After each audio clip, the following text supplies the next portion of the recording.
안녕하세요. 트레이딩룸의 카도입니다. 오늘 뉴스가 나왔죠. 미국이 기준금리를 0.75%포인트로 인상한다. 자, 이게 무슨 뜻이냐면요. 자이언트 스텝이란 뜻이고, 그리고 결국 우리가 예상했던 최악의 원스텝 혹은 울트라 스텝은 없다는 뜻이겠죠. 그래서 진짜 최악의 상황은 피한 상태예요. 하지만 어쨌든 지금 무슨 상황이 됐냐면요. 미국과 한국의 금리 역전이 되어버렸어요. 자, 무슨 뜻이냐면요. 일단 미국이랑 한국은 어느 정도의 금리 격차를 항상 유지하고 있는 게 한국 입장에서 좋아요. 자, 왜 그러냐? 자, 만약에 미국의 금리가 더 높다라고 생각을 해볼게요. 우리가 우리처럼 많으면 한 1, 2억, 적으면 한 1,000만 원, 혹은 몇백만 원 수준? 이렇게 운용하는 사람들 입장에서는 이 금리라는 게 우리가 돈을 빌릴 때 외에는 큰 이해관계가 없어요. 무슨 뜻이냐? 자, 여러분, 100만 원을 기준으로 1%의 이자율을 지급한다라고 하면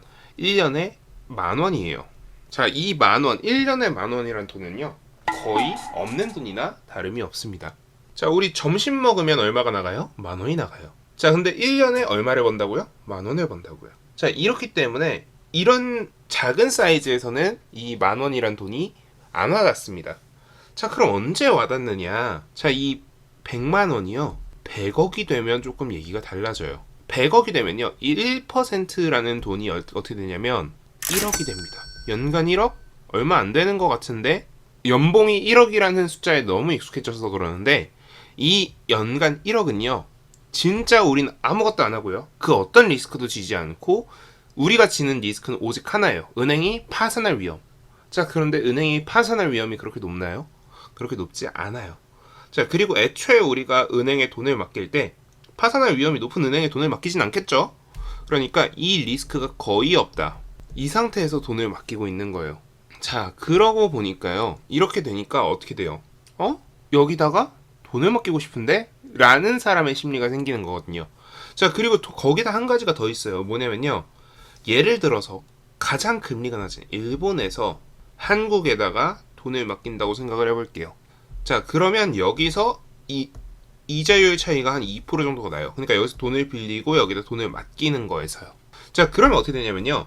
일본의 돈을 외부로 유출을 시킵니다. 자, 일본에서 100억을 빌려서요. 그거를 한국에다가 갖다 줘요. 그러면 이 100억이란 돈은요. 실제로 한국에서 일본에서 나가는 이자는 2%라고 가정을 하면 연 2억이 나가요. 한국에서는 4%의 예금 금리라고 가정을 한다면 연 4억의 수익을 내줍니다. 자, 그러면 이거는 그대로 냅둘 거고 여기서 여기로 가는 것 뿐이니까 4-2 하면 2억의 순수익이 남게 된다. 물론 한 가지 계산하지 않은 건 있어요. 환율에 의한 차익과 차손. 자, 그런데 여기다 환차익이 더해지면서 만약에 차익 쪽으로 가 있다라고 하면은 어마어마한 수익이 되는 거죠. 자, 그래서 이런 관계들 때문에 미국과 한국은 일정한 수준 이상으로 한국이 금리가 조금 더 높은 게 유리했어요. 왜? 미국 자금 혹은 일본 자금이 한국으로 유입이 되니까 전 세계 자금이 한국으로 유입된다는 것보다 한국의 경제가 부흥할 수 있는 기회다. 자, 근데 거꾸로 지금 이런 상황은 뭐냐면요. 한국에 있던 기존 외국계 자금들이 다시 미국으로 빠져나가게 생겼어요. 자, 이렇게 되면 어떤 현상이 벌어지느냐? 일단 환율이 변동이 생깁니다. 그리고 어쨌든 미장만 활발해져요.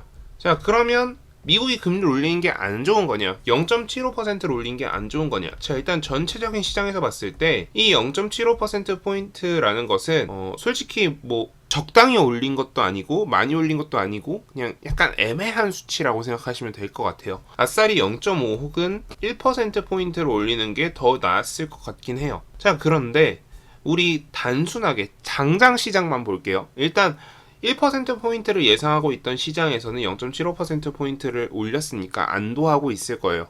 하지만 실제로 우리나라 시장 입장에서는 그렇게 좋지 않을 수도 있는 데다가 두 번째로 이게 인플레를 못 잡는다라고 하면 우리 속담에 그런 말 있죠. 가마솥에 끓는 가마솥에 개구리 넣으면은 튀어나가지만 서서히 불을 달구는 가마솥에선 개구리는 거기서 쪄 죽는다고. 그런 것처럼 우리가 그런 개구리가 될 가능성이 있어요. 인플레는 정작 잡지도 못하고 천천히 올라가는 그 이자율에 우리가 죽어나갈 수도 있거든요. 그런 리스크들도 있긴 있다. 자, 그러면 결국 이 0.75%포인트가 우리 투자자 관점에서 어떻냐? 결국 아까 좀 전에 했던 말에 핵심이 있는 것 같아요. 일단 당장 미국 증시는 환호할 거고요. 그리고 당장 한국 증시도 환호할 겁니다. 하지만 전체적인 상황상 이걸 악재로 받아들이는 기사들이 분명히 쏟아져 나올 거고요. 그리고 그 악재로 받아들여지는 기사 속에서 그 주가의 조정이 올 겁니다. 그러니까 지수 조정이 분명히 올 거예요. 그리고 제가 아까 말했던 거에서 한 가지 더. 인플레이션이 만약에 안 잡혔을 경우라는 얘기를 했어요. 이렇게 0.75%를 올렸는데도 인플레이션이 안 잡힌다면 이라는 얘기를 했습니다. 근데 지금 실제로 제가 지금 계속 말씀드리고 있지만 인플레이션은 어느 정도 줄어들고 있는 시그널들이 보이고 있다라고 말씀을 드렸어요. 결국 뭐야? 인플레이션은 이미 잡히고 있었던 거다.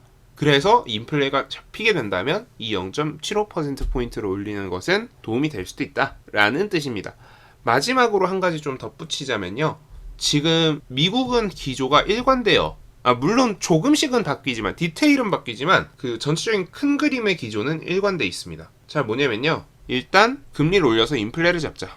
그 다음 경기 부양책을 쓰자. 자, 그래서 전체적인 미국 시장을 활발하게 만들자라는 일관된 기조를 가지고 있습니다. 자, 이 상태에서요. 만약에 미국 입장에서 만약에 미국이 이 금리를 제대로 인상하지 않았다 라고 한다면, 그러니까 뭐 예를 들어 0.25%를 올렸다 혹은 0.5% 아래로, 그러니까 어쨌든 0.5% 아래로 올렸다, 베이비 스텝에 가까운 행보를 보였다 라는 액션을 취했다라고 한다면, 이렇게 우리나라 입장에서는 좋았겠지만 전 세계 시장 입장에서는 거의 최악에 가까웠을 거예요. 왜? 이 경기 부양을 기대할 수가 없으니까. 일단 금리를 올리고 인플레를 올려야만, 잡아야만, 금리를 올리고 인플레를 잡아야만 경기 부양책을 쓰겠죠.